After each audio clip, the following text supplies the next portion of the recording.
La estructura del VIH es relativamente importante y debéis reconocerla. Primeramente, recordad que está formado por una cadena monocatenaria de ARN, en la que podemos encontrar dos enzimas bastante importantes, la transcriptasa inversa y la integrasa. A continuación, este ARN va a estar envuelto por una primera capa denominada core, en el que se encuentra principalmente, recordar, el P24. Más externamente al core vamos a encontrar la membrana interna, recordando aquí a este nivel el P17 y el P18. Después de la membrana interna se encuentra la membrana externa, que es de origen celular, y a este nivel se encuentra el GP160, la GP120 y la GP41. Recuerda bien la GP120 y GP41 para el mecanismo de acción de los fármacos. Tanto el GP160 como la 120 y 41 están codificadas por el gen ENV, alguna vez preguntado en el MIR, y el gen GAG codifica la membrana interna con el P18, el P24 y el P55. Con respecto a la taxonomía, existen dos tipos de VIH, el VIH-1 y el VIH-2. El VIH-1 es el responsable de la pandemia mundial. Se encontró por primera vez en el chimpancé y se divide en 4 grupos: el grupo M, N, O y P. El grupo M, llamado así por Main, es el grupo mayoritario. A su vez se divide en los subtipos A, J. Dentro de este grupo M, el subtipo B es el más frecuente en Europa y en América, y los subtipos no B, A, C, D, etc., el más frecuente es el A nivel mundial. El grupo N y O son frecuentes en zonas del oeste de África. Y recuerda que el grupo P fue descubierto recientemente en el verano de 2009 en el gorila. El VIH-2 es típico de África Occidental, Guinea y Costa de Marfil. Recuerda que es menos transmisible y menos patógeno que el VIH-1 y es intrínsecamente resistente a los inhibidores de la transcriptasa inversa no análogos de los nucleósidos.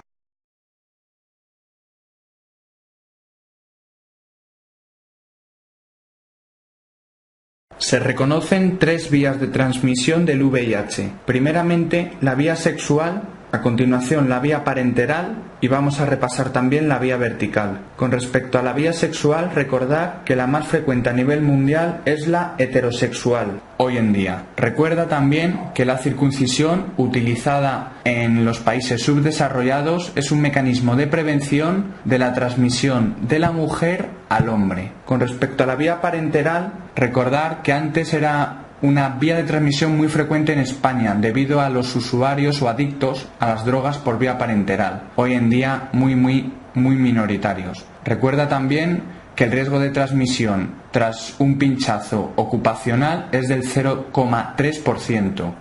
Con respecto a la vía vertical, bastante preguntada en el MIR, recordar que existe riesgo de infección en los 3 trimestres, siendo máximo en el tercero y durante el parto. Hoy en día esta transmisión vertical ha disminuido muchísimo gracias a unos protocolos de prevención muy importantes. Primeramente se utilizará la triple terapia en la embarazada, recordando no utilizar nunca el efavirenz por ser teratógeno y siempre el AZT. Recuerda también que el AZT se utilizará durante el parto por vía intravenosa, a continuación por vía oral se va a dar al recién nacido durante las 6 primeras semanas y también es muy importante recordar que se realizará cesárea si la carga viral no está controlada, esto es si hay más de 1000 copias por mililitro. Recuerda que en los países desarrollados la lactancia está contraindicada.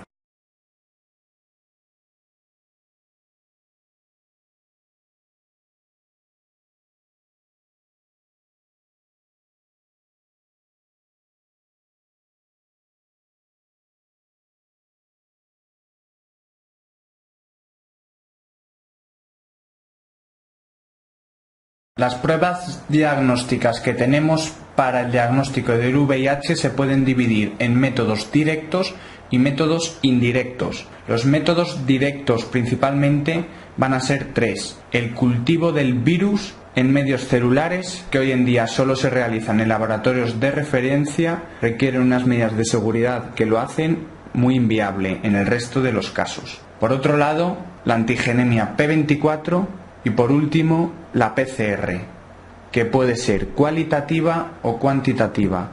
La PCR con finalidad cualitativa va a tener indicación en los casos de donación de sangre, en la primoinfección, ya que existe un periodo ventana de 4 a 8 semanas. Esto quiere decir que cuando un individuo se infecta tarda de 4 a 8 semanas en producir anticuerpos frente al VIH, de manera que las técnicas diagnósticas indirectas no valdrían en este momento. De aquí que se utilice como método indirecto la PCR cualitativa. Y por último, también se utiliza esta PCR cualitativa para los recién nacidos de madres VIH positivas, por la misma razón del periodo ventana. Y porque la IgG ha podido pasar la barrera placentaria sin que lo haya hecho el virus. Con respecto a la PCR cuantitativa, se va a utilizar para medir la carga viral evaluando la respuesta al tratamiento y para ver si existe recaída. Con respecto a la respuesta al tratamiento,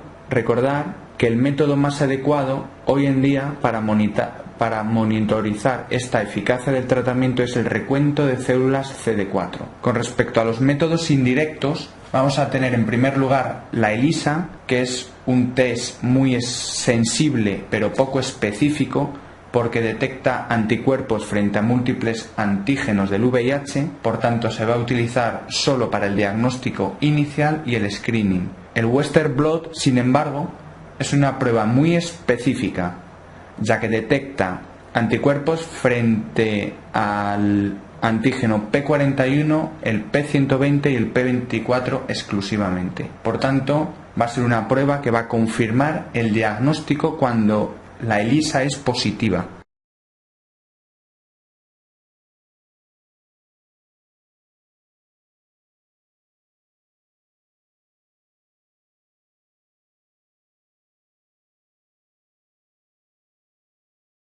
Primeramente vamos a realizar la prueba de ELISA. Si esta prueba de ELISA resulta negativa, nos preguntaremos si existe alta sospecha de infección por VIH. Si no es así, podemos decir, aunque no con toda seguridad o certeza, que no existe infección. Sin embargo, si sí existe alta sospecha, debemos realizar una prueba directa, o la PCR o la antigenemia P24. Por el contrario, si la ELISA resulta positiva, vamos a realizar a continuación una segunda prueba de ELISA. Si esta vuelve a resultar positiva, ya realizaremos un Western blot. Existen 3 posibilidades de resultado del Western blot. Nos puede dar primeramente positividad mayor de 2 antígenos. En esta ocasión vamos a realizar el diagnóstico de la infección por VIH. Si por el contrario el Western blot resulta negativo, vamos a poder decir con cierta seguridad que no existe infección por el VIH. Y entre medias vamos a tener el caso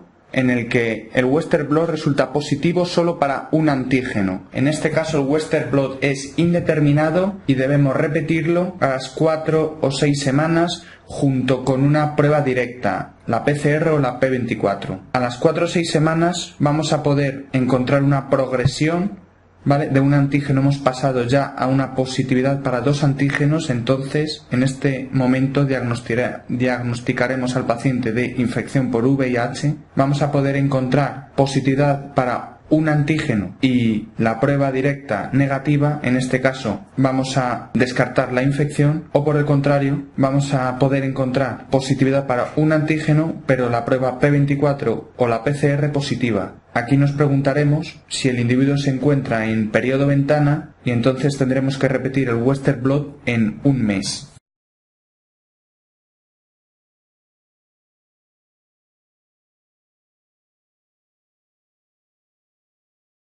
La historia natural del VIH es relativamente importante recordarla. Tras la infección aguda, a las 2-4 semanas, coincidiendo con el pico viral, va a ocurrir la primoinfección, que puede ser asintomática o sintomática. Recuerda que cuando la primoinfección es sintomática, conlleva un peor pronóstico. Las entes clínicas que pueden encontrarse en este periodo de primoinfección van a ser una meningitis aséptica, una neuropatía periférica, un ras maculopapular eritematoso, úlceras mucocutáneas o un síndrome mononucleósido con anticuerpos heterófilos negativos. A continuación, vamos a pasar por un periodo asintomático relativamente largo, de media unos 10 años, que coincide con una hipergamma-globulinemia. En este periodo asintomático, el sistema inmune del individuo va a ser capaz de controlar la infección metiendo los virus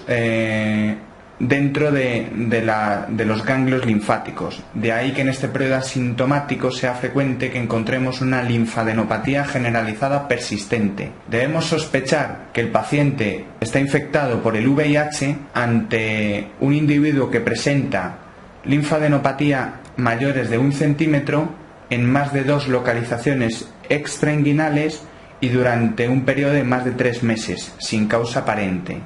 Después de este periodo asintomático largo, como hemos dicho, va a ocurrir ya la fase final, en el que ya el sistema inmune está tan deteriorado que el individuo es incapaz de controlar la infección dentro de los ganglios linfáticos, dentro de la inmunidad, y empieza la carga viral a aumentar exponencialmente y por tanto aparecer ya las infecciones oportunistas y la fase final de la infección, que en muchas ocasiones conlleva la muerte. Recordar las alteraciones inmunes más importantes en el VIH. Va a haber una disminución del cociente T4-T8, una disminución de la respuesta proliferativa a linfocitos, una disminución de la interleuquina 2, de los natural killer, de la reactividad cutánea a antígenos de recuerdo y recuerda un aumento de las gamma globulinas, como hemos dicho antes, una hipergamma-globulinemia policlonal.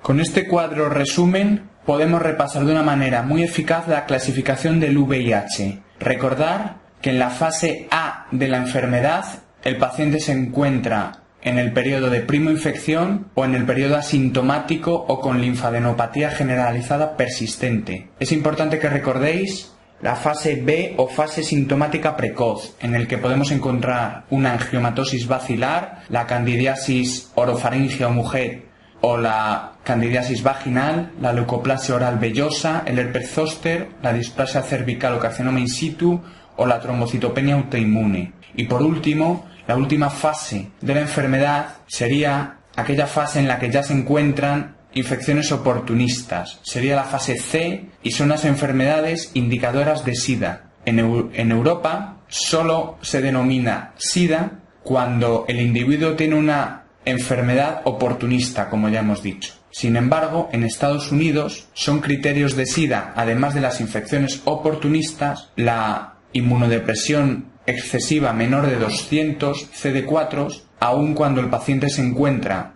en la fase A o en la fase B.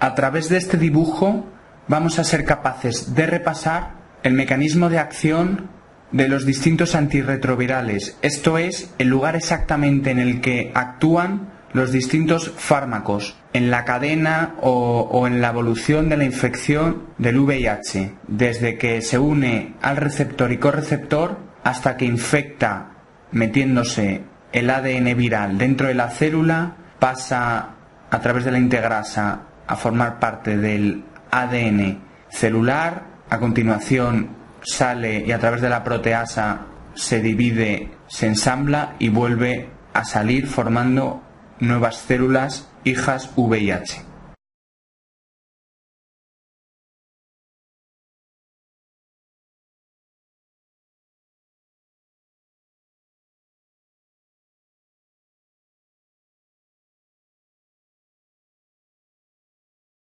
Hoy en día existen 7 tipos de fármacos antirretrovirales. Vamos a utilizar la enumeración que hemos utilizado en el dibujito o esquema del mecanismo de acción para que os sea más fácil. En primer lugar, están los anti-CCR5, que son unos fármacos relativamente nuevos. En segundo lugar, tenemos los inhibidores de la fusión. En tercer lugar, los inhibidores de la transcriptasa inversa análogos de los nucleósidos. En cuarto lugar, los inhibidores de la transcriptasa inversa análogos de los nucleótidos. En quinto lugar, los inhibidores de la transcriptasa inversa no análogos de los nucleósidos. En sexto lugar, los inhibidores de la integrasa. Y por último, en séptimo lugar, los inhibidores de la proteasa. Dentro de esta familia de fármacos antirretrovirales, el único representante hoy en día es el Maraviroc. Yo, por si os sirve de ayuda, me acordaba utilizando la regla mnemotécnica siguiente. Cristiano Ronaldo 5 es una maravilla, para acordarme que el fármaco Maraviroc corresponde a la familia anti-CCR5. Cristiano Ronaldo 5 es una maravilla. Para utilizar este tipo de fármacos es necesario la demostración previa del tropismo del VIH hacia el correceptor CCR5. Recordar dentro de esta familia al fármaco enfuvirtide, fusión enfuvirtide. En general, todos estos fármacos de la familia de los inhibidores de la transcriptasa inversa, análogos de los nucleósidos, van a dar acidosis láctica. Vamos a repasar ahora los principales fármacos de esta familia. En primer lugar, la acidobudina va a dar como efectos secundarios principales la mielodepresión y una miopatía mitocondrial, que va a ser la responsable de esta acidosis láctica. La didanosina va a tener como efectos secundarios principales la pancreatitis, la neuropatía periférica, la púrpura trombocitopénica trombótica, y recordar que no es mielotóxico. La salcitabina, sin embargo, sí tiene mielotoxicidad, va a poder producir también pancreatitis y neuropatía periférica. La estabudina tiene una mielotoxicidad débil, también puede producir pancreatitis y neuropatía periférica. La lamivudina es el fármaco mejor tolerado, al igual que la encitravina, con una tolerancia parecida. Y por último, recordar el abacarbir, por ser un fármaco que puede producir una reacción de hipersensibilidad si el paciente es HLA-B5701 positivo, pudiendo producir la muerte. Por tanto, va a ser necesario, antes de utilizar este fármaco, realizar un estudio genético para saber si es o no positivo para este HLA.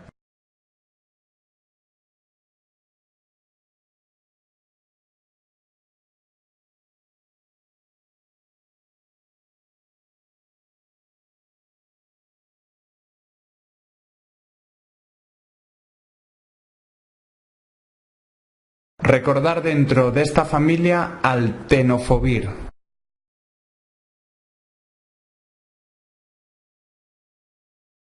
Dentro de esta familia, la nevirapina va a producir ras cutáneo y alteraciones del perfil hepático, y el efavirenz va a producir pesadillas, y recuerda que es el único fármaco teratogénico.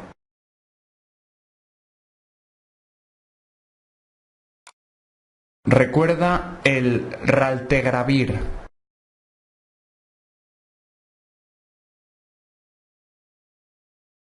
Los inhibidores de la proteasa son la familia de antirretrovirales que producen más lipodistrofia y en general aumentan los triglicéridos y el colesterol. Por tanto, es muy importante la dislipemia que producen.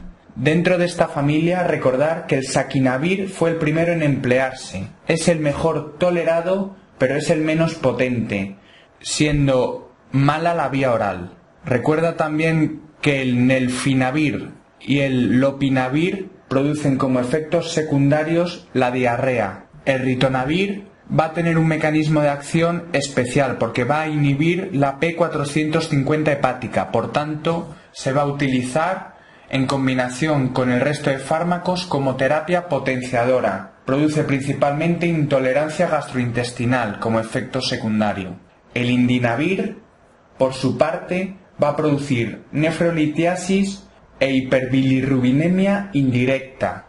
El amprenavir va a producir dispepsia y hepatotoxicidad.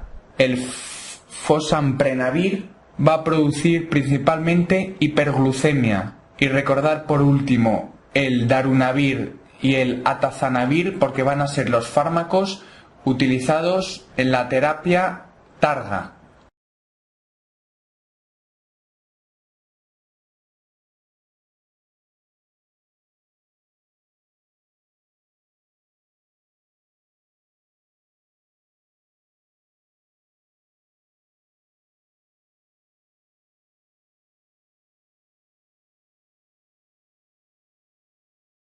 Las indicaciones para empezar el tratamiento antirretroviral son concretas y las debemos conocer bien. En primer lugar, estará indicado el tratamiento antirretroviral ante una paciente VIH embarazada. Recordar que nunca deberemos utilizar efavirenz por ser teratógeno. Siempre tenemos que intentar utilizar el AZT o cidobudina. Recuerda que este AZT se debe poner intravenoso durante el parto, vía oral durante 6 semanas al recién nacido. Estará indicada la cesárea si encontramos más de 1000 copias por mililitro, y recuerda que en los países desarrollados está contraindicada la lactancia. En segundo lugar, será necesario el tratamiento antirretroviral ante las exposiciones accidentales. Esta está indicada si la exposición ha ocurrido antes de las 2 horas, no teniendo utilidad si han pasado más de 72 horas, y la duración de esta terapia antirretroviral va a ser de 4 semanas. En tercer lugar, también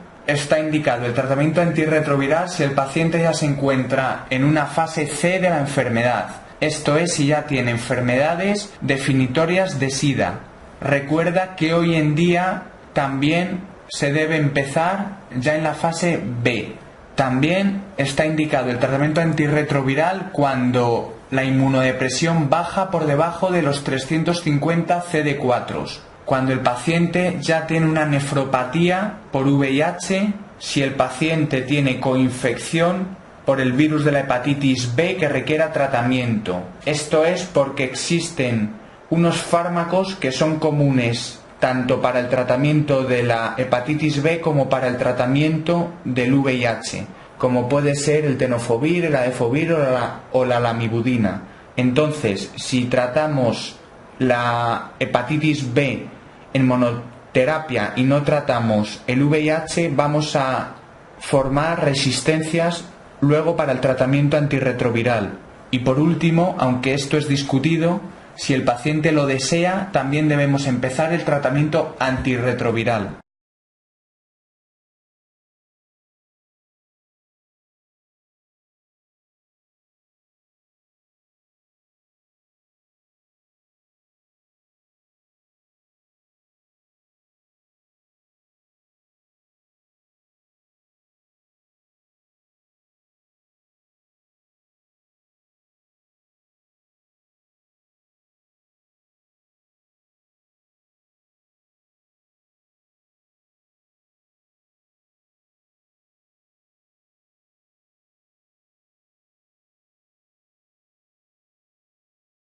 Hoy en día, si existe indicación para empezar el tratamiento antirretroviral, se va a utilizar la triple terapia o el tratamiento antirretroviral de gran actividad, conocido con las siglas TARGA. Esta triple terapia combina, como su nombre indica, 3 fármacos. 2 de ellos van a ser de la familia de los inhibidores de la transcriptasa inversa, análogos de los nucleósidos o los análogos de los nucleótidos, normalmente utilizando la emcitravina más el tenofovir. El tercer fármaco va a ser un inhibidor de la transcriptasa inversa no análogo de los nucleósidos o un inhibidor de la proteasa. Normalmente, como tercer fármaco, vamos a utilizar el efavirenz. Combinando los 3, el fármaco conocido como Atripla, Encitravina más Tenofovir más Efavirenz. Como indicaciones de vacunación, recordar que están contraindicadas las vacunas con microorganismos vivos atenuados. No obstante, en niños VIH asintomáticos y no inmunodeprimidos sí debemos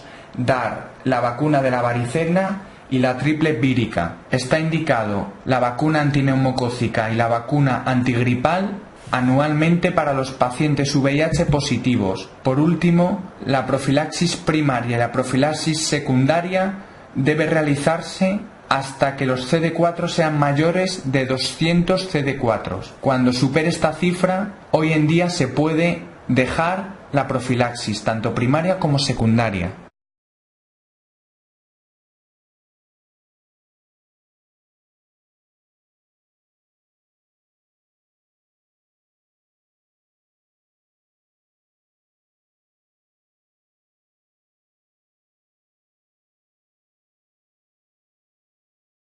Hoy en día el objetivo del tratamiento antirretroviral es conseguir una carga viral indetectable, esto es, menor de 50 copias por mililitro en 6 meses.